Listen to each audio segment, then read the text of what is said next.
Hello everyone, welcome back to my YouTube channel. दोस्तों, आज के इस वीडियो में हम बात करने वाले हैं पोश एक्ट पर। जी हाँ दोस्तों, हम बात करेंगे prevention of sexual harassment at work place act, जो महिलाओं की सेफ्टी के लिए बनाया गया बहुत ही इम्पॉर्टेंट एक्ट है। तो दोस्तों, क्या आप जानते हैं कि इस एक्ट के पीछे एक बहुत ही दर्दनाक इंसिडेंट छुपा हुआ है, जिसमें भंवरी देवी केस जिसने जन्म दिया विशाखा गाइडलाइन को, और फिर बना पोश एक्ट 2013। तो दोस्तों, चलिए शुरू करते हैं स्टेप बाय स्टेप इस पूरी कहानी को। दोस्तों, सबसे पहले हम बात करेंगे भंवरी देवी केस पर, उसके बाद बात करेंगे विशाखा गाइडलाइन पर, और उसके बाद बात करेंगे पोश एक्ट के कुछ मेन प्रोविजंस पर। तो सबसे पहले हम स्टार्ट करते हैं भंवरी देवी केस की कहानी को। भंवरी देवी राजस्थान के भटेरी गांव की एक दलित सोशल वर्कर थी और महिला विकास कार्यक्रम का पार्ट थी, जिसका काम गांव में बाल विवाह जैसी सामाजिक बुराइयों के खिलाफ अभियान चलाना था। अब ये इंसिडेंट शुरू होता है वर्ष 1992 में, जब एक 9 महीने की बच्ची का बाल विवाह हो रहा था और भंवरी देवी ने उस बाल विवाह को रोकने की कोशिश की। इस घटना के कारण गांव के कुछ दबंग लोग भंवरी देवी से नाराज हो गए और बदले की भावना से उन लोगों ने भंवरी देवी और उनके पति पर हमला कर दिया। भंवरी देवी का सामूहिक बलात्कार भी किया।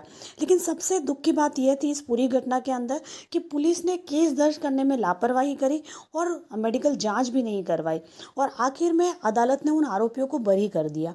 इस घटना ने पूरे देश को झकझोर कर रख दिया और महिलाओं के अधिकारों के लिए आवाज उठाने वाले कई संगठनों ने इस मामले को सुप्रीम कोर्ट तक पहुंचाया।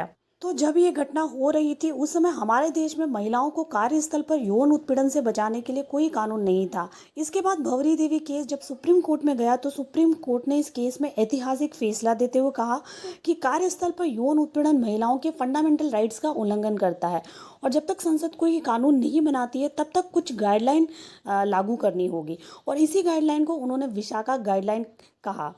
तो अब हम इस वीडियो में विशाखा गाइडलाइन के कुछ मेन पॉइंट्स भी डिस्कस करेंगे, जिसमें सेक्सुअल हैरेसमेंट की डेफिनेशन दी गई और कहा गया कि कोई भी ऐसा बिहेवियर जो महिला की गरिमा को ठेस पहुंचाता है, जिसमें अश्लील टिप्पणी, अनचाहा स्पर्श, गंदे मजाक, अश्लील सामग्री दिखाना और यौन प्रस्ताव देना भी यौन उत्पीड़न की परिभाषा में आता है।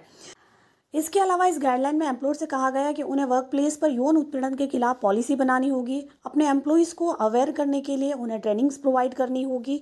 अगर किसी तरह की शिकायत कोई महिला कर्मचारी करती है तो उसके खिलाफ तुरंत एक्शन लेना होगा।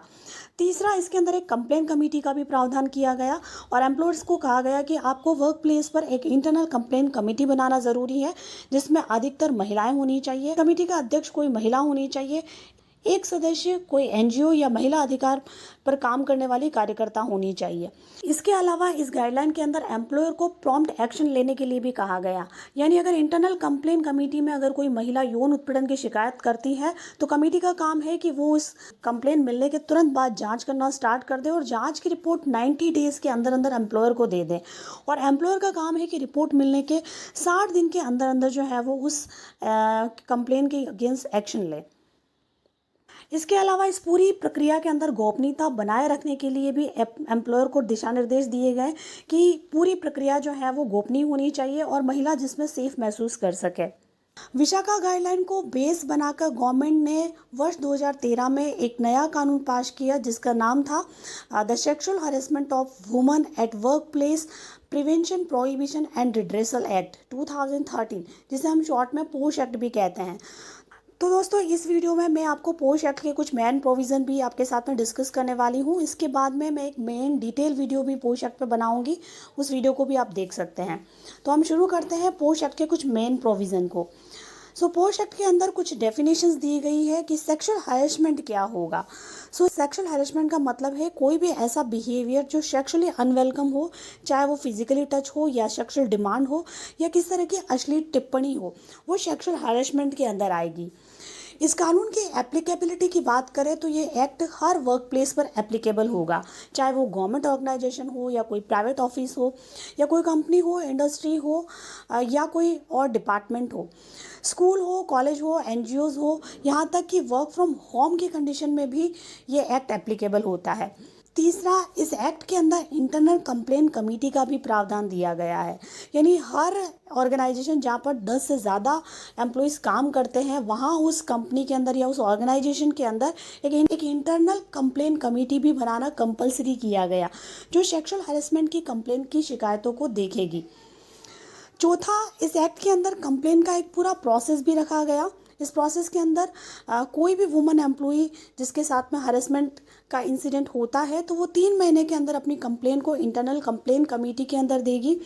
इंटरनल कंप्लेंट कमेटी की रेस्पॉन्सिबिलिटी होगी कि वो 90 डेज़ में इस पूरी केस की इंक्वायरी करे और उसकी अगर इंक्वायरी के अंदर कोई भी आरोपी दोषी पाया जाता है तो सज़ा में टर्मिनेशन, सस्पेंशन और फाइनेंशियल कंपनसेशन तक का प्रावधान किया गया है। इसके अलावा हर कंपनी को अपने एम्प्लॉयज़ को पोस्ट ट्रेनिंग देना भी ज़रूरी होगा।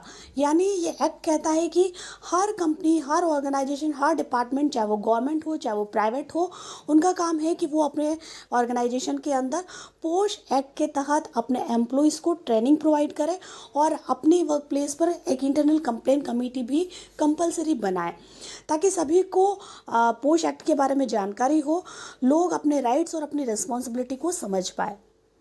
तो दोस्तों, ये थी पूरी कहानी पोश एक्ट की, जो स्टार्ट होती है भवनी देवी के साहस से और विशाखा गाइडलाइन के ज़रिए इस कहानी को और मजबूती मिलती है और आखिरकार पोश एक्ट 2013 में महिलाओं की वर्क प्लेस पर सेफ्टी को लेकर बनाया गया एक मजबूत कानून।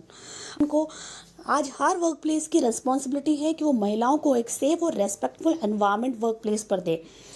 तो दोस्तों, ये वीडियो कैसा लगा प्लीज़ कमेंट करके ज़रूर बताइएगा और वीडियो को लाइक और चैनल को सब्सक्राइब करना ना भूलें।